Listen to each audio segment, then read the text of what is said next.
Muy buenas tardes, señores, bienvenidos. Comenzamos nueva edición de Directos al Derecho. Como cada jueves nos pueden seguir en vivo a través de todos los foros por los que emitimos. Estamos en Facebook, en Twitch, en YouTube, en Amazon Music, a través, por supuesto, de toda la plataforma de Global Click Comunicación y nuestro iVoox y podcast a continuación para que estemos en contacto toda la semana. En definitiva, ya saben que es un programa 24/7 en una emisora global, mundial, en la que ya hemos institucionalizado nuestro saludo. Buenos días, buenas tardes, buenas noches, dependiendo del lugar del mundo desde el que nos vean y nos escuchen. Te falta añadir atardecer y amaneceres preciosos, románticos. Arturo Ortiz, director del programa, ¿cómo estás? Muy bien, ¿y tú? Muy bien, muy contenta, como cada jueves es un día muy especial. Pues ya verás qué programa te he preparado. Sí, lo sé un poco.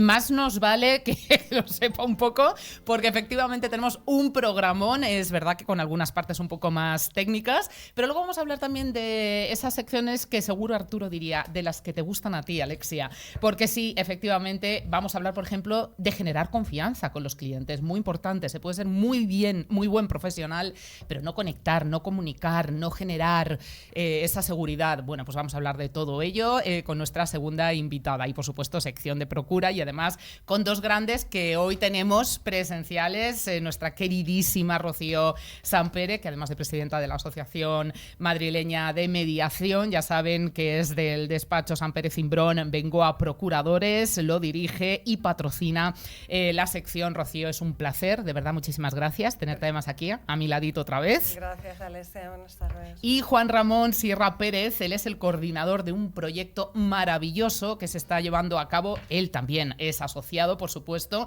y destinado precisamente al mundo de la discapacidad intelectual. ¿Cómo se lleva a cabo una mediación para estas personas especiales? Bueno, pues él está coordinando este proyecto tan maravilloso del que vamos a hablar, Juan Ramón, y mucho en los pluralizo programas de esta casa, seguro. Bienvenido, muchas gracias. Muchísimas gracias.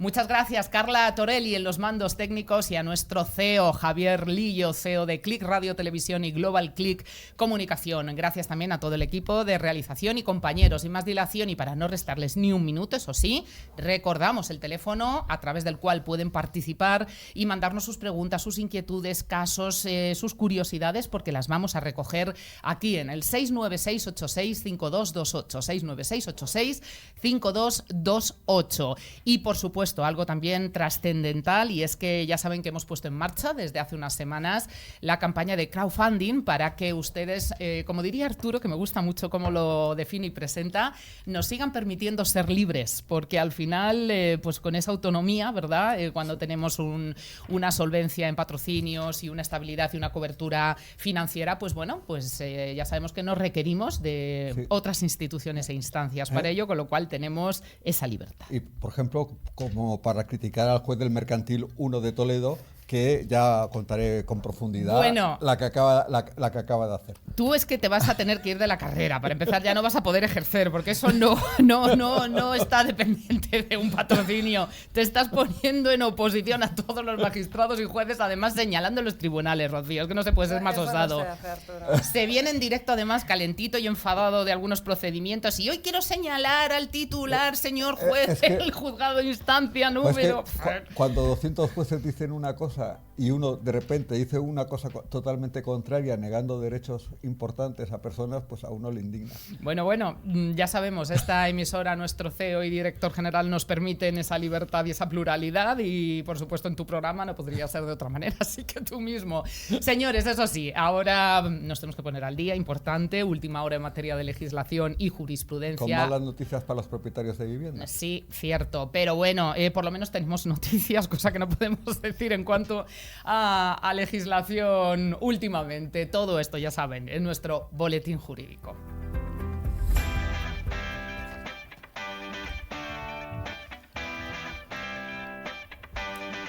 Venga.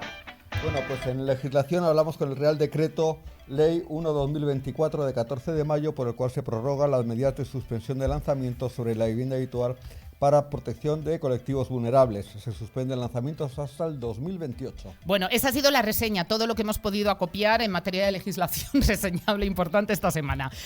¿Cómo ha sido tan solo titular? ¿Te apetece iniciar la jurisprudencia, Arturo, Pues en nada, el área civil? Pues vamos con la sentencia 2122-2024 de 24 de abril sobre reclamación de deudas gananciales pagadas después de la disolución de la sociedad ganancial.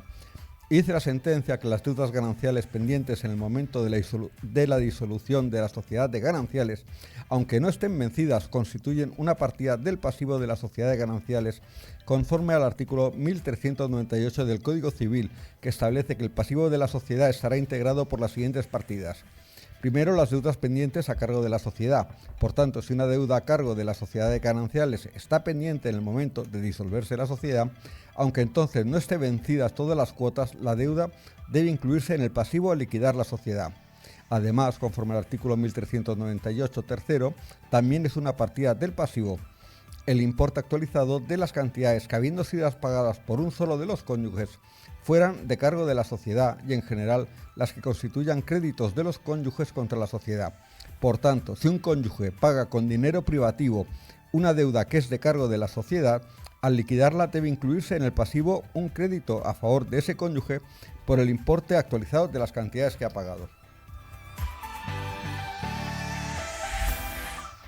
Vamos al ámbito penal, sentencia 2109/2024 del 16 de abril del mismo año relativa a la apropiación indebida. En nuestro caso, claramente es de ver que el acusado lo que ha llevado a cabo es un saqueo de las cuentas de su principal en beneficio propio y para intereses tan particulares que no podrían ser autorizados por ninguna de las mercantiles citadas, sin caer a su vez en administración desleal. No es posible emplear el dinero social en hacer obras estrictamente particulares en su vivienda para un ejecutivo, como era el caso, y en este supuesto particular que ganaba más de 500 euros brutos diarios y que parece que el motivo o en este motivo trata de justificar que además la empresa le pague hasta los arreglos más elementales de su vivienda, sus ostentosos electrodomésticos, serían de acero, seguro, su sistema de seguridad o su limpieza. No se sostiene tal posición y buena prueba de ello ha sido la contundente y reiterada desestimación de sus pretensiones por los órganos jurisdiccionales precedentes, tanto de la Audiencia como del Tribunal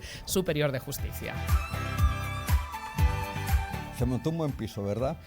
Y dice la sentencia ya en el ámbito contencioso administrativo 2017-2024 de 17 de abril sobre la reclamación ante error judicial. Dice que la presente demanda por error judicial resulta claramente inadmisible al no haber acudido la parte recurrente antes de deducirla al incidente de nulidad de actuaciones frente a la sentencia que a su juicio vulneraba sus derechos, como paso previo a acudir a la demanda para el reconocimiento de error judicial. Por consiguiente, y sentado lo anterior, hay que entender que no se ha formulado el incidente de nulidad de actuaciones que resulta exigible y procede por ello inadmitir la demanda relativa a la declaración de error judicial, puesto que, como refiere la sentencia de 27 de abril de 2015, ha quedado incumplido el requisito exigido por el artículo 293 de la Ley Orgánica del Poder Judicial de haberse agotado previamente los recursos previstos en el ordenamiento para que proceda a la declaración de error, lo que determina la inadmisión de la presente demanda. Y por último, área social, sentencia 2077/2024 de 24 de abril sobre las maquinaciones procesales. Hablamos del recurso de revisión. En conclusión, el silencio de la señora Otilia en este caso respecto del acuerdo alcanzado en su día con el causante está en la base de la estimación de su pretensión. La escritura notarial en que se documentó ese pacto, en el vehículo documental que lo acredita y cuya ocultación acaba erigiéndose en un motivo justo de rescisión en confluencia con la maquinación fraudulenta. La mínima diligencia exigible de la que habla nuestra doctrina para posibilitar que la contraparte sea traída a litigio concurre en el presente caso, tanto si se repara en la ausencia del proceso cuanto en el silencio sobre el pacto que puso término a la sociedad de gananciales. La maquinación fraudulenta equivale a la aplicación para ganar el pleito de un artificio que de modo artero conduce al error. Requiere que la maquinación haya sido realizada personalmente o con auxilio de un tercero por la parte que ha obtenido obtenido un pronunciamiento favorable. Así se desprende de la propia formulación legal de la causa, pues en ella se pone en relación el resultado ganar la sentencia con la acción instrumental en la que consiste el fraude. Debe acreditarse además la existencia de falacia o engaño por el litigante vencedor con consciente y voluntario aprovechamiento de actos directos o inmediatos que provocan una grave situación de irregularidad procesal con la consiguiente indefensión de la contraparte. Y de nuevo hay que avisar a nuestra querida compañera Cristina para que siga dando nociones de redacción a sus ilustres magistrados, porque las sentencias, que por cierto, no en nuestra defensa sí justificación, tenemos que poner de manifiesto, como así diría alguna de ellas, que las reproducimos literalmente. A veces esas redacciones, que son un poco complejas, pero que sepan, no son nuestras. Bueno, Cristina vendrá en breve ya, otra vez. Sí, pues esta es una para guardarse. Bueno, dicho lo cual, y estando como al día, nos oye habitualmente... seguro que ella está tomando notas, verás, y nos vendrá con su inteligente humor a hacer una crítica de ella. Bueno, de momento vamos a ir entrando en los asuntos que nos van a acompañar durante el programa de hoy. Les anunciábamos alguno un poquito más técnico, que tiene que ver con la venta de la unidad productiva. Ahora les explicamos para los neófitos de qué estamos hablando, y lo vamos a hacer, eso sí, con un gran experto, Lorenzo Prats. Él es abogado, profesor de Derecho Civil en el CEU San Pablo. Lorenzo, bienvenido de nuevo, y un placer además decirlo así. Pues muchas gracias, buenas tardes. Solo una corrección, en CUNEF Universidad, no en CEU San Pablo. Ay, pues nada, lo teníamos con errata. Tomamos ya nota para la siguiente. Lorenzo, bueno, gracias por acompañarnos. A la tercera ya lo hacemos bien. Bueno, Lorenzo, ¿de qué estábamos hablando? Yo anunciaba como titular la venta de una unidad productiva, pues que no, entendemos. eso es un error. ¿También? Sí. A ver, ¿tenemos algo bien en la escaleta hoy, Arturo? No, vamos a hablar sobre las operaciones de partición de la herencia. Pues bien, pues venga, cuéntanos. Pero Lorenzo, adelante. Aquí las tienes bien. Vale, a partir de aquí. Esto es un programa en vivo, ya lo saben. Bueno, y menos mal que alguna noción en derecho, que si no estábamos servidos. Venga, adelante, Lorenzo. Mejor tú que nadie para contextualizar.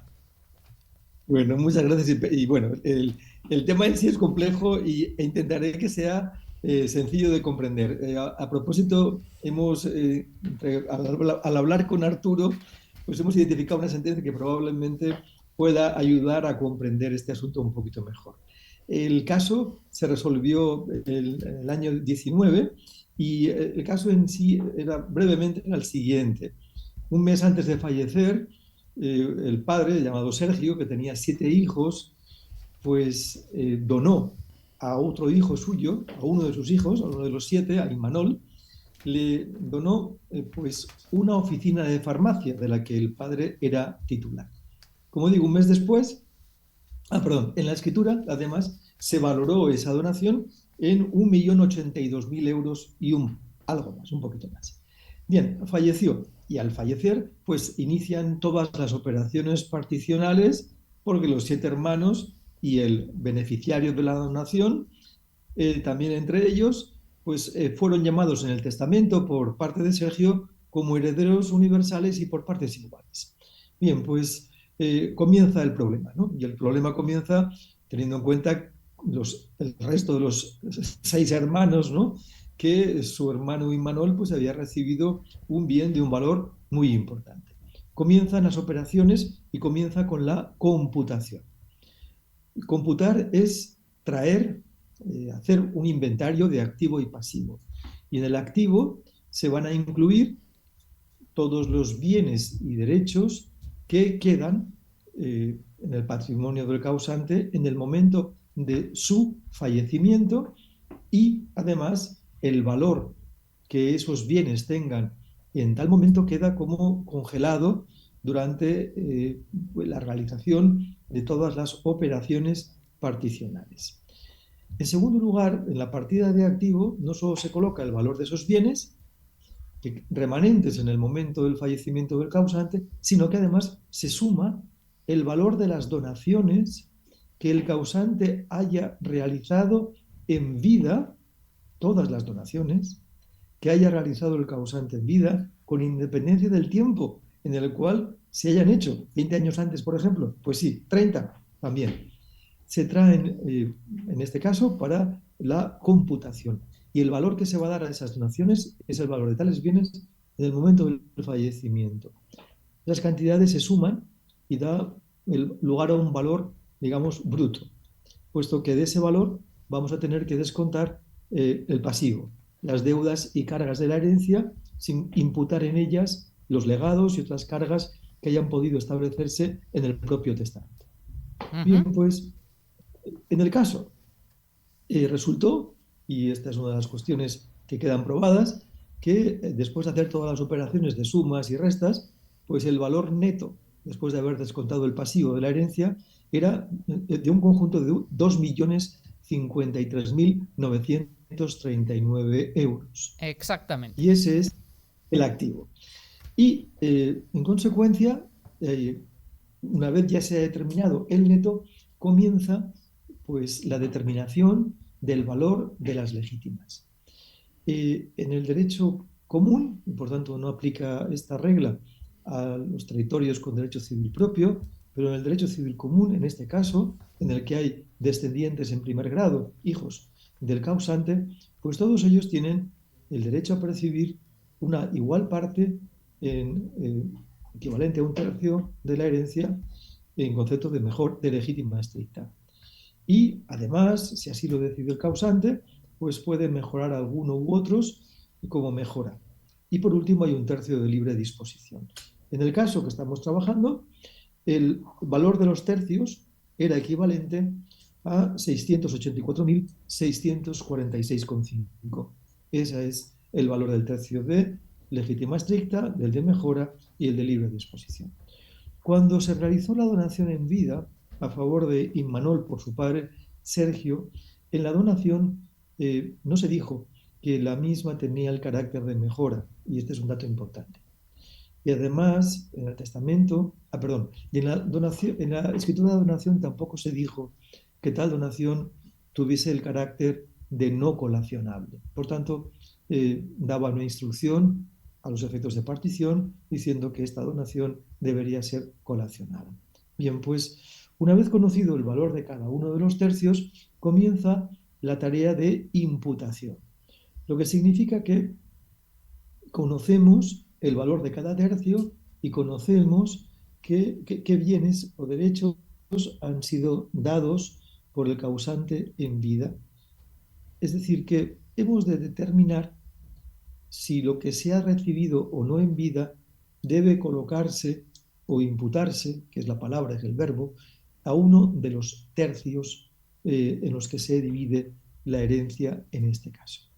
Bien, pues en el caso resulta que Immanol, al no haber sido mejorado con tal donación, pues esa cantidad recibida debe imputarse en primer lugar al pago de su legítima, y si hay exceso de valor, en ese caso debería ir a el pago de la cuota que le corresponda dentro del tercio de libre disposición. Hay que tener presente, en este caso, que si el valor de cada uno de los tercios era de 684.646 y que todos los hijos habían sido llamados como herederos por partes iguales, en concreto a cada uno de ellos y en cada tercio les correspondería recibir bienes por valor de 97.806. Luego a cada uno de los hermanos 97.806 en concepto de legítima estricta, una idéntica cantidad en concepto de mejora y una de idéntica cantidad en concepto de libre disposición. En general, Lorenzo, estas reglas son de aplicación general, siempre se tiene que actuar así, existen excepciones. Cuando hablamos, por ejemplo, de atribución, ¿qué matices existen? ¿Qué diferencias hay?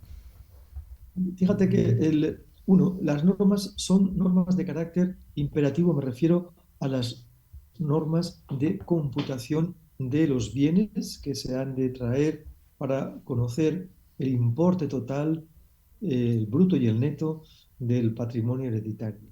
Y luego atribuir en este caso es en la fase final, si a mí me corresponden como en este caso 97.806 euros de valor, se me han de atribuir bienes que coincidan con ese valor.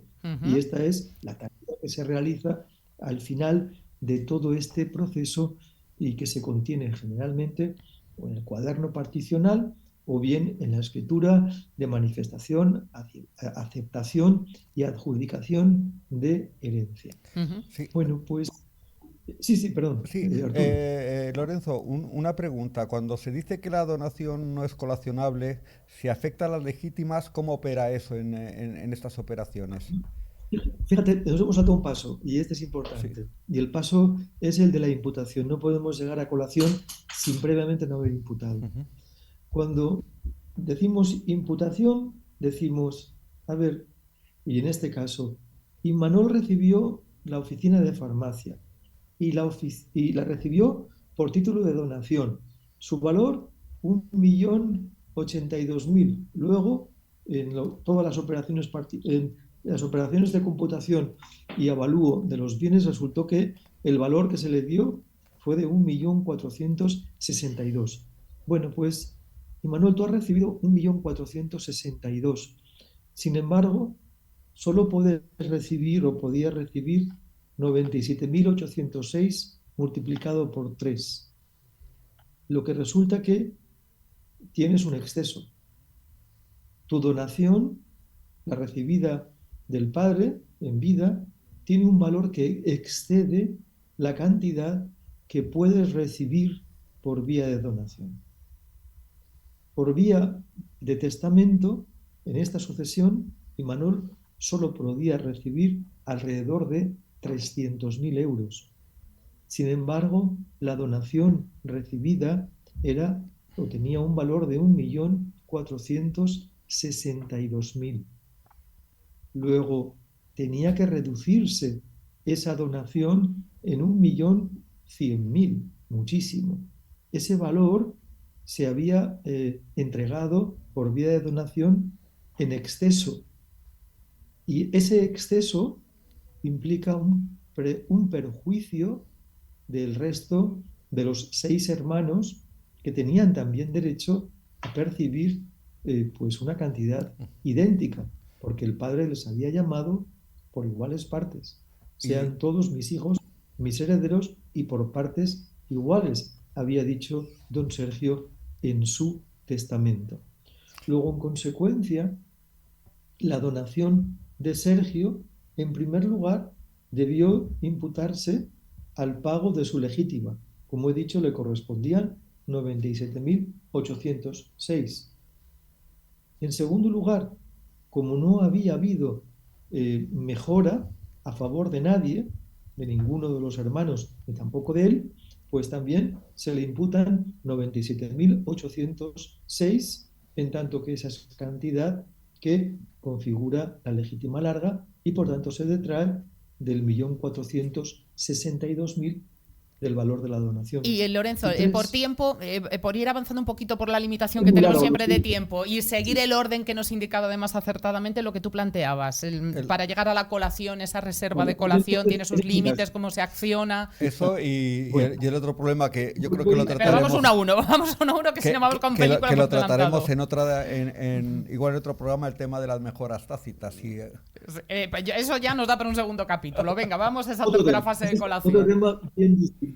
En este caso, por tanto, la imputación se produce de las donaciones antes de la colación. Cuando se imputan donaciones recibidas en vida, se imputan para conocer si tales donaciones recibidas en vida son o no inoficiosas, es decir, que su valor excede de aquello que se puede recibir por parte de uno de los herederos en esa sucesión. En este caso, la donación era manifiestamente inoficiosa y por eso se tuvo que reducir. Pues si quieres rápidamente, sí, podemos en 2 minutos, Arturo. Sí. Es que además tenemos un poquito de retorno y no estamos en tiempo real. Tenemos ahí una breve dilación de unos segundos y eso lo está complicando. Venga, Arturo. Pero yo creo que lo trataremos porque, por ejemplo, Ahora, a ver qué dice su señoría, tenemos un problema parecido, pero que en vez de donación ha repartido la herencia en legados y está el problema y nombrando herederos a todos los herederos por partes iguales, a ver si hay mejora tácita o no hay mejora tácita.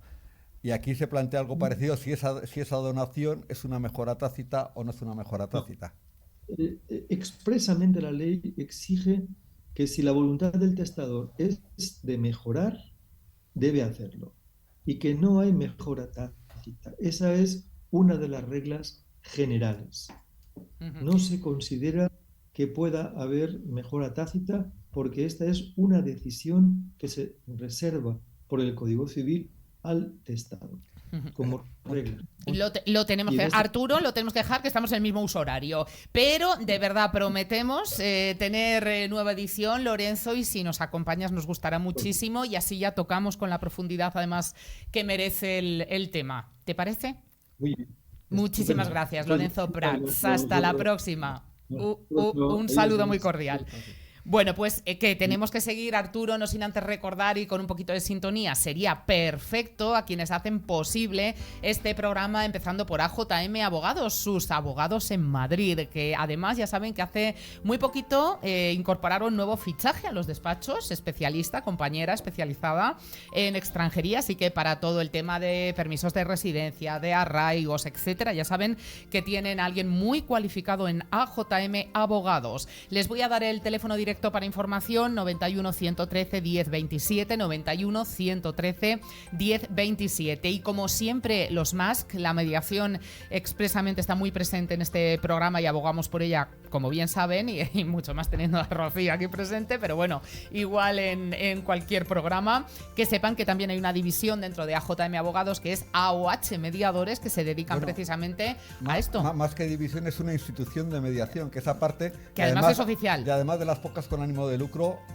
manifestado. Bueno, que por cierto, enhorabuena, ¿no? Ya no sé cómo te tenemos que presentar, miembro del Consejo Asesor de la Asociación Madrileña de Mediación, no sabemos si próximamente también en el asesoramiento de su revista. Bueno, es que claro, aquí no se puede estar en todas partes salvo Dios, así que... Ahora, no hables tanto de mí, que nos queda poco programa por delante. Ahora te vas a ver tú con las horas. Bueno, que recuerden ese teléfono de AOH Mediadores como institución, pues el mismo número de contacto 91 113 1027, 91 113 1027 y campaña de crowdfunding. Están viendo sobreimpresa en su pantalla a lo largo del programa ese faldón que llamamos nosotros con el código QR que les permite captar directamente desde su dispositivo los enlaces para poder participar. Y desde luego cualquier intención es para nosotros muy importante y se la agradecemos de antemano. Ténganla por favor muy presente y en la medida de sus posibilidades les rogamos se unan a ella. Y ahora sí, dicho lo cual, Berta Santos, coach jurídico, bienvenida también a ti de nuevo, ¿cómo estás? Muy bien, muchas gracias por la intervención y por invitarme. Gracias a ti por volver. Berta, bueno, además es verdad que tocamos temas muy chulos, permítanme el lenguaje coloquial, pero es verdad, con Berta e hipnotiza, es que tiene una manera de transmitir las cosas que efectivamente llegan y a lo mejor este es uno de los secretos, ¿no, Berta? Porque precisamente vamos a hablar de generar confianza y se puede ser muy perfecto en una comunicación, incluso en la profesionalidad, en el ejercicio de cualquier profesión, pero de cualquier trabajo, pero si no transmitimos algo más allá, a lo mejor no conectamos y no conseguimos generar esa seguridad importante para consolidar un cliente, ¿no? Concretamente la confianza. ¿Cómo lo hacemos? Así es que yo lo que veo en abogacía concretamente, que los abogados tienen como mucho miedo a expresar emociones, a generar esa cercanía y confianza con el cliente. Y entonces, en algunos momentos tratan de poner un muro entre el cliente y el abogado, y en este caso lo que sucede es que el muro se pone también para que el vínculo no genere esa confianza o esa cercanía que el cliente muchas veces demanda, porque para muchos de ellos es la primera vez que se enfrentan ante un conflicto legal y necesitan saber cómo hacerlo. Entonces, yo creo que es importante que el abogado también los acompañe, que muchas veces eso se nos olvida. ¿Cuáles serían? Yo sé que esto es muy complejo, Berta, porque tendríamos que acceder a una formación amplísima para pues tener estas herramientas tan importantes, pero como nociones básicas, imprescindibles de cara a generar esa confianza en la comunicación, en la relación abogado-cliente, ¿cuáles serían? Yo creo que hay una muy sencilla que es generar contexto. Es decir, cuando la persona o el cliente viene por primera vez a vernos, necesita que le demos un contexto y necesita también saber cómo queremos que sea la relación con él. Entonces, muchas veces no le dedicamos ese tiempo a generar ese primer contacto, a explicarle detalladamente cómo va a ser, cómo es la manera que vamos a realizar su seguimiento, cómo se tienen que dirigir a nosotros. Y entonces ahí es en esa primera reunión donde realmente se pueden dar el marco sobre cómo el que queremos construirle esa relación y las reglas del juego, porque muchas veces necesitamos reglas del juego. Y en este caso es el abogado el que tiene que darlas y no el cliente. Uh-huh. Porque si no tenemos el peligro de que sea el cliente el que nos imponga las reglas del juego y entonces ya a partir de ahí pues generaremos un poco de conflicto. Ya estamos invirtiendo, lógicamente, la perspectiva. Ese es un gran problema, el dejar que las reglas del juego te las impongan. Por cierto, ni que deciros, estáis en vuestro programa, Rocío y Juan Ramón, participad, por favor, cuando queréis, que te vea a ti tomar muchas notas. Rocío, no sé si quieres... Me están surgiendo muchas ideas. Venga. Ya se las diré a Arturo para el siguiente programa de Lorenzo, porque sí que es verdad que se han analizado muchas cosas siempre teniendo en cuenta la ley. Pero habría que tener en cuenta la voluntad de por qué una donación, si alguien la ha querido hacer por más dinero, no puede seguir así sin que Hacienda se meta. Pero bueno, y en cuanto a generar confianza, correcto, en el contexto estoy de acuerdo, pero también que las reglas del juego las pueda decir el ciudadano, también estoy de acuerdo. Aquí vais entonces a discrepar. Venga, a mí me parece estupendo establecer esos puntos de vista diferentes. Berta, ¿tu consideración cuál sería? Claro, yo creo que, de hecho, en coaching se habla mucho de generar la alianza con el cliente en el sentido de qué necesitan las dos partes para que esa relación sea posible y que sea una relación de confianza. Entonces, es muy importante ahí preguntarle al cliente qué necesita. Y quizás tenemos un cliente que necesita pues, un seguimiento exhaustivo de su caso. Y en lugar de que en ocasiones, pues cuando un cliente llama demasiado al despacho para preguntar sobre su tema, pues decir, si ese cliente necesita pues un seguimiento semanal, pues lo acordamos y acordamos que una vez a la semana pues le vamos a dar noticias de cómo está su caso. Entonces, yo estoy de acuerdo con Rocío en que tiene que ser bidireccional, porque si no puede parecer una imposición, pero sí que tenemos que generar el espacio y el espacio sí que tiene que salir del abogado, porque al final es el que genera esa relación y sobre todo el que sabe el contexto de todo lo que va a suceder, porque el cliente muchas veces no lo sabe. Arturo, aquí parece que abogan más por que sea y viceversa. Sí, pero hay que poner ciertos límites, porque si no, porque el gran problema del cliente muchas veces es que él solo tiene ese problema gordo que le preocupa. Y está todo el día pensando sobre ese problema. Y entonces piensa que los profesionales no se da cuenta de que tenemos los problemas de otras 20 personas. El famoso "y qué hay de lo mío", ¿no? Que para todo el mundo, pues, claro, lo suyo es lo más importante y lo único, claro. Arturo, ¿y cuáles serían a lo mejor esas... pues esos pequeños matices de los que se adolece en esa comunicación también para que no se produzca esa confianza, en tu experiencia? Pues para eso hemos traído a Berta, para aprender. Venga, entre los dos. Y Juan Ramón...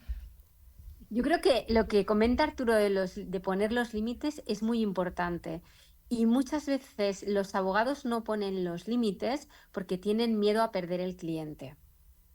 Y entonces dejan que, de alguna manera, que sea el cliente el que dirija, pero por miedo a perderlo. Entonces, yo creo que el poner límites, como dice Arturo, es muy importante, sobre todo porque si queremos que la relación sea sólida, las dos partes tienen que sentirse cómodos con cómo queremos que sea la relación. Y es verdad que para el cliente su tema es lo más importante, pero para el abogado no, porque tiene otros más. Entonces, yo aquí sí que diría, uno de los recursos sería perder el miedo a que el cliente se vaya. Yo aprendí de un abogado mayor, además la aprendí hace poco la lección viéndole, que a un cliente le dijo, oye, ¿me quieres dejar a mí hacer mi trabajo? Porque el otro vino porque había leído en Google por qué hay que hacer esto, por qué hay que hacer lo otro, y le dijo, no, mira, me tienes que dejar a mí que yo haga mi trabajo. Hombre, dicen en general, ¿no?, que al final Sí. el éxito en cualquier acción está en que el líder sepa elegir muy bien a su equipo y después le deje hacer su trabajo, que ambas cosas son muy importantes. Elige al mejor y déjale trabajar, ¿no?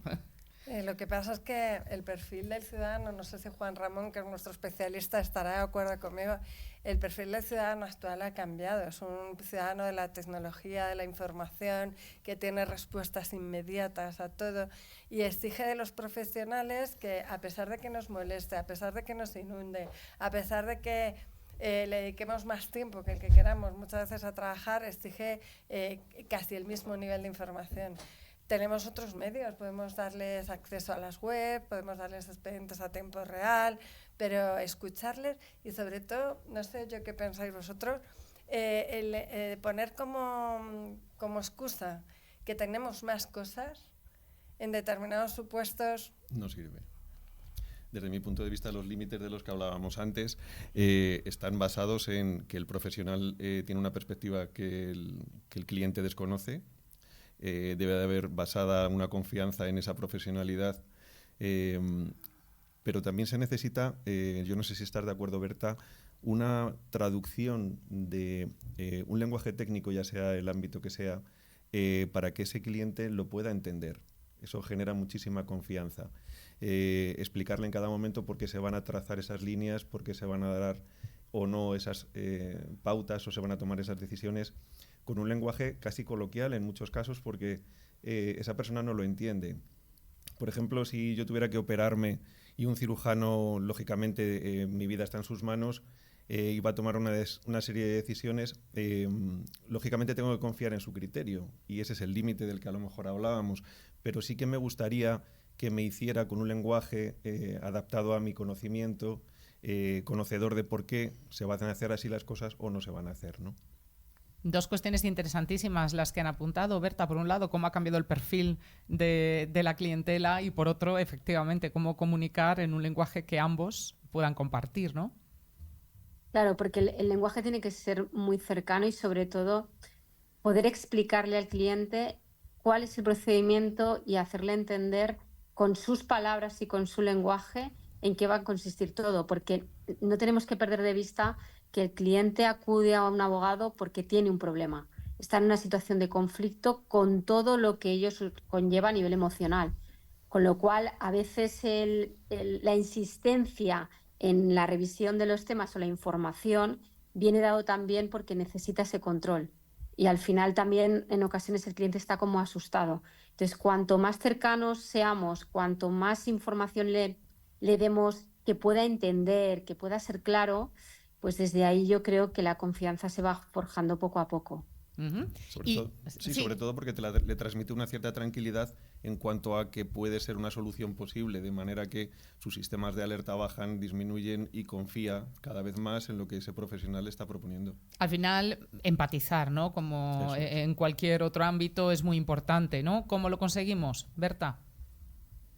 Yo creo que no huyendo de lo que está sucediendo, y muchas veces me encuentro, sobre todo en colegios de abogados, que parece como que el mejor abogado es aquel que marca distancia y logra separarse emocionalmente de los temas por miedo a que le puedan, pues de alguna manera, sobrellevar o que incluso se pueda percibir que es un mal abogado porque se involucra emocionalmente.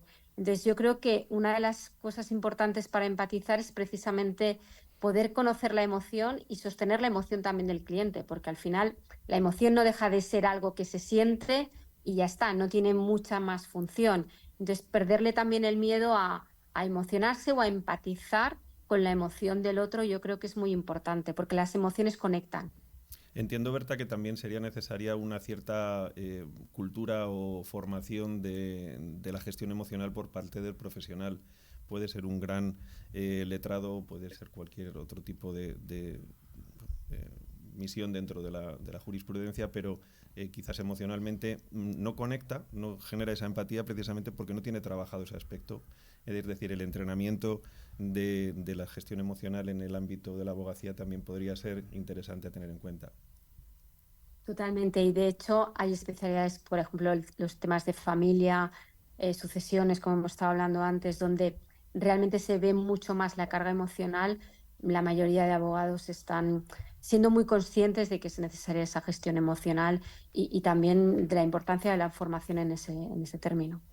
Pues Berta Santos, hemos llegado al final, pero como siempre espero que sea un hasta muy prontito y seguiremos hablando de estas cuestiones tan fascinantes, porque es cierto que dan mucho de sí, aquí se plantean muchas reflexiones, los puntos intermedios a veces no son fáciles de identificar y sí difíciles de establecer, ¿no? Son líneas en ocasiones muy difusas. Sí, fíjate que ayer contaba en una anécdota que los clientes habían resuelto sus emociones, los contrarios habían llegado a un acuerdo y luego no se firmó el acuerdo porque se pelearon los abogados entre ellos.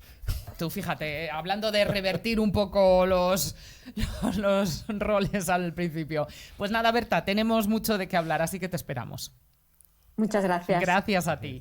Y vamos a recordarles, señores, de nuevo que pueden contactar con los profesionales de AJM Abogados en el teléfono de contacto, tanto de AJM como de AOH Mediadores, como la institución de mediación, y ambos con los mejores profesionales en el 91 113 1027, 91 113 1027. Y que por favor tengan presente esa campaña de crowdfunding a la que les pedimos que se adhieran de la forma que puedan y consideren, y siempre será muy agradecido por nuestra parte. Y ahora sí, llegamos a vuestro tiempo, Rocío, tu tiempo, vuestro tiempo dedicado a la procura. Gracias a Sampere, Imbrón y Bengoa Procuradores. Luego les daremos los datos, aunque puedo ir anticipando también, ya se están tomando nota de los teléfonos, cómo pueden acceder a estos excelentes, extraordinarios procuradores de Madrid en el 91 551 1063, 91 551 1063. El tema que nos atañe hoy, Rocío, vamos a hablar de subastas. Sitúanos, por favor.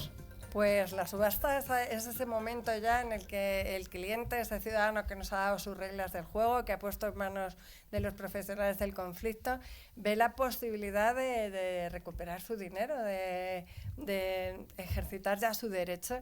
Y hablábamos de lenguaje sencillo. La ley no es sencilla. Las leyes adjetivas son complicadas, los trámites son complicados, y para eso está el procurador. Para entender, claro, porque ahora estaríamos hablando técnicamente de un sistema, de un mecanismo de enajenación, para enajenar bienes. Claro, vamos a traducir, venga, todo esto que tú lo haces muy bien. Claro, la subasta es la enajenación ya de los bienes para conseguir el dinero que pretende el ciudadano. Puede ser porque hayamos ahí un pleito entero, puede ser porque queramos sacar a subasta bienes para disponer de dinero. En el ámbito que hablábamos, el procurador es la persona especializada impuesta por ley, es un operador jurídico necesario que conoce todas las leyes adjetivas, con lo cual al ciudadano le ayuda, le mantiene informado como el ciudadano quiere, le va comentando cómo va su negocio jurídico, cómo necesita. Además nos va retroalimentando la información. Y bueno, la forma de hacerlo, ya la forma de ejecutar es sacar a subasta el bien. En el año, te lo hemos puesto en la estadística, el año pasado ya hubo más de 4.200 subastas. Muchas de ellas quedan desiertas, otras se ejecutan, el ciudadano va recuperando su dinero. Hay varias plataformas para sacar a venta los bienes. Una es la del BOE, que es la plataforma del Estado, pero hay otra de la entidad especializada que la regula el 641 de la Ley de Enjuiciamiento Civil, que es la nuestra, la de procuradores. Y Rocío, tú sabes que nos escuchan y nos ven personas de perfiles muy diferentes. Tenemos un target de lo más variado, desde magistrados y juristas, pasando por estudiantes, docentes de universidades, hasta personas totalmente ajenas al mundo jurídico. Entonces, también hay preguntas que son muy obvias para los que sois profesionales, pero si alguien nos está viendo y dice, bueno, pero ¿por qué hay que acceder o cuándo se accede a este mecanismo de enajenación, a estas subastas, cuando a lo mejor se puede activar una venta a un precio de mercado y ya está? ¿Cuál es el matiz? ¿Cuándo se habla de subastas? ¿Por qué se recurre a una subasta y no a una venta? En subastas judiciales porque no hay acuerdo, porque las partes están ya judicializadas, están en ese terreno del ganar y no están de acuerdo en el precio, no están de acuerdo en cuándo y cómo se debe vender, y entonces el juez tiene que ordenar la disolución a través de una venta judicial. Ajá. Es muy curioso porque, bueno, nos hablabas de estadísticas, más de 4.000, concretamente 4.159, que las tenéis muy bien computadas, no son pocas las subastas. Incluso tenéis hasta un estudio geográfico, hay comunidades autónomas que son más proclives todavía a las subastas que otras. El tema económico. Andalucía ha sufrido más el impacto económico y entonces ha tenido que ejecutar más bienes. ¿Son necesarias certificaciones, comprobaciones previas para que una subasta sea segura, Rocío? Sí, a mí muchos amigos me cuentan, tú que conoces subastas, dinos cuál, dinos cómo accedemos, vamos a buscar piso para conseguir una vivienda, y yo les digo, es muy complicado, porque son 20 días naturales que está la subasta abierta, pero tienes que hacer un ejercicio de investigación para ver si tiene deudas previas, para ver cómo están las cargas. Yo, por ejemplo, he visto adjudicaciones que son pisos que tienen linderos mal hechos y después se creía la gente que el piso era el doble y era la mitad. El sistema boletín oficial es un sistema público, es un sistema más barato, es un sistema que no tiene comisiones, pero la publicidad no es igual que la de nuestra plataforma del Consejo, y el estudio que realiza el Consejo sobre los bienes pues es muy superior. Hablamos de bienes porque se ha referido a pisos, yo no sé si solamente inmuebles o bienes muebles también. Bienes muebles e yo inmuebles. ojo con los pisos, que hay gente particulares que han ido a subastas y que no van a poder recuperar el piso hasta 2018, aunque lo compren ahora. Si lo compran con alguien dentro. Tienen que mirar. Por ejemplo, en las plataformas públicas no se hace una investigación sobre si están ocupados o no, pero nuestra plataforma sí que lo hace un estudio de mercado, hace una investigación. Yo creo que Vanessa es la que nos tiene que contar todo. Porque... Venga, pues vamos a darle paso a Vanessa Pulido. Ella es miembro precisamente de ese Consejo General de Procuradores de España. Bienvenida, Vanessa. Muchas gracias por la invitación, es un placer. Muchísimas gracias por acompañarnos. Bueno, Vanessa, con este preámbulo que nos ha hecho con tal precisión Rocío, queremos también tu estimación profesional, por favor, ¿cómo está este tema? Porque al final la cuestión de las subastas no es tan conocido, por lo menos por los usuarios, como puede parecer a priori, ¿no? Pues poco a poco es un sector que se va conociendo más, siguiendo la línea de lo que ha dicho Rocío, efectivamente.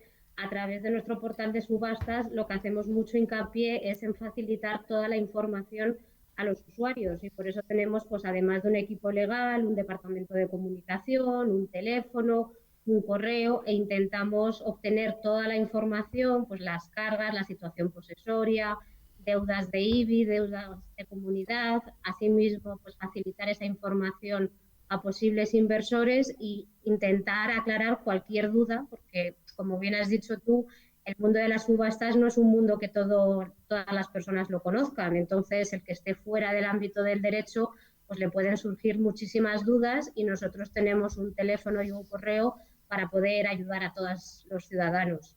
Para los desconocedores, casi hay como una apreciación de este tema de las subastas casi como una oportunidad de inversión sobre todo cuando nos referimos a bienes inmuebles, pero claro, teniendo el conocimiento y todos los datos previos necesarios, a lo mejor incurrimos en errores en este caso por ese desconocimiento, ¿no?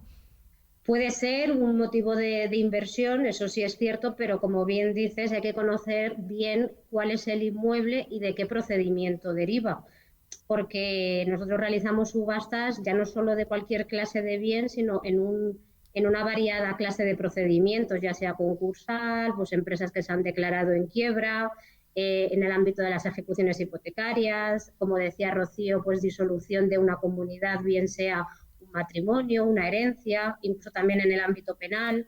Entonces es importante saber que puede ser un buen sistema de inversión, pero hay que conocer toda la información, y para ello nosotros hacemos mucho hincapié en completar toda la ficha de la subasta. ¿Quién debe solicitar esa información? ¿Por parte de un interesado? ¿Hay un inversor, un comprador potencial? ¿Él debe dirigirse directamente? ¿A qué estamento o institución? ¿Cómo?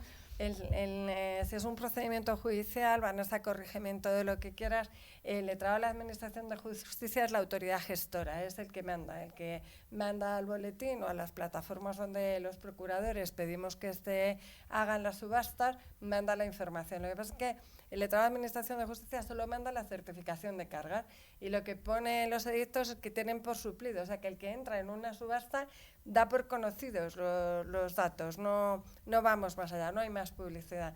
En la plataforma del Consejo lo que hemos intentado siempre defender es que el ciudadano necesita tener conocimiento de todo, necesita saber el riesgo, el importe, porque no es igual que tú veas, mira, sale a subasta este apartamento por 100.000 euros y sé que en mercado están 200.000, voy a por él ya, pero luego puedes tener un inquilino, lo que nosotros le llamamos bicho dentro, puedes tener deudas de comunidad, puedes tener problemas de reformas que estén sin hacer. El anterior propietario, los hipotecarios. Puedes tener tantas cosas, te puedes encontrar tantos temas, cargas reales, pero las cargas reales casi asustan menos porque eso se sabe, eso está escrito en el registro. Pero esa publicidad el Consejo la da, el Consejo la trabaja mucho. Yo creo que es una plataforma muy fiable para los inversores. Para los inversores, de hecho, nos encargaron, ¿no?, la venta de muchos coches que venían del narcotráfico, ¿no? Exacto, sí. Dentro del tipo de subastas que realizamos, pues también se realizan en el ámbito del narcotráfico y sobre todo llegan vehículos, pero bueno, también otros objetos como pueden ser cuadros, otras piezas. Y como tú decías, Rocío, pues una de las partes que nos promueve la subasta es el letrado de la Administración de Justicia dentro del juzgado, pero también pues administradores concursales, acreedores, incluso también empezamos a realizar lo que se denomina subasta voluntaria, que pueden ser dos particulares que quieren vender su propiedad y en vez de acudir a una inmobiliaria, pues acuden a este portal de subastas. Así que lo vamos a recomendar para las mediaciones. Pues a ver cómo hiláis eso. No se me había ocurrido. Pues Estás hoy como una generadora de... Bueno, siempre, pero vamos. Pues un acuerdo de mediación fácilmente puede ser sacar el piso a subasta, porque no se ponen de acuerdo en el precio o en la forma, pero sí en que hay que vender el piso. Y ahí el Consejo lo recibe, investiga, asesora, llega hasta el final, porque una vez que está la adjudicación nos lleva hasta el último paso, ¿no? A acudir Efectivamente, sí, no solo realizamos la subasta, sino que acompañamos en todo el proceso de adjudicación. Que se lo digan a alguna congregación religiosa a día de hoy, que a lo mejor está encontrando la solución a un gran problema, a un cisma, y nunca mejor dicho, menudo cisma, menudo Cristo tienen montado. Bueno, temas aparte, no sé si queréis dar algún consejo más, nunca mejor dicho también. Yo siempre, y en este espacio, procurar que se conozca, nunca mejor dicho, lo que es la procura. Somos técnicos, somos procesalistas. En este caso, el 641 nos dice que somos entidades especializadas, ni más ni menos. Con lo cual, que confíen que es un gran portal. Vanessa, ¿quieres por tu parte alguna sugerencia que se nos quede pendiente? Nada más, que estamos siempre a disposición de cualquier persona que quiera utilizar nuestro portal y que estaremos encantados de resolver cualquier duda, así como colaborar y estar en contacto con quien lo desee. Yo tengo una duda. Venga, pero vamos, un minuto de duda tienes. Sí, ¿cómo accedemos al portal? ¿A través de la página web de procuradores? ¿Cómo si queremos...? Sí, en la página es subastasprocuradores.com. Subastasprocuradores.com. Exacto, y toda la información que tenemos es pública. Para ciertas cosas, como por ejemplo, pues pujar, descargarse algún documento como puede ser una nota simple, sí es necesario registrarse, pero por tema de protección de datos. Pero por el resto, toda la información es pública y es un portal muy intuitivo y muy fácil. Si tienes procurador designado en el pleito, a través de tu procurador. Muy bien. Sí, importante. Importantísimo. Ya, pero imagínate que si lo tenga. Que si estamos en un acuerdo de mediación. Si estás en un acuerdo de mediación, la página, y ahí tenemos procuradores especializados que van a dirigir todo el tema con absoluta probidad, porque ahí nadie decimos, no podemos, tenemos otra cosa. No, lo hacemos, lo atendemos todo. Y es que es verdad, es que encima es verdad, Juan Ramón. Nada, simplemente hacer una pregunta. ¿Cómo se garantiza el que por título privado se haya llegado a un acuerdo con un particular que luego es un bien que se subasta y de cara a un interesado en hacer la subasta. El acuerdo de mediación se presentaría al Consejo, pero es que está inscrito el bien. Ya. Entonces hay una cotitularidad inscrita, el registro público es el que da efecto erga omnes, o sea que está ahí y nosotros partiríamos del título público. Bueno, pues eso sí, pones en manos de los mejores profesionales, en este caso les derivamos además al mejor despacho de procuradores, el de San Pérez Imbrón, Bengoa Procuradores, teléfono 915511063. Y no nos queda más que emplazarles a la próxima edición de Directos al Derecho, aunque no nos despedimos porque nosotros ahora damos el relevo, yo dejo el sitio a nuestro director Javier Lillo y con un equipazo, nueva edición de Todos a la Fuga. Así que, señores, hasta ahora mismo, en un instante, nueva edición del programa y el próximo jueves, Directos al Derecho. En 5 minutitos, podcast de esta edición para que la consulten toda la semana. Muchas gracias a todos. Menudo elenco, ha sido un placer. Muchas gracias, Vanessa. Adiós. Muchas gracias.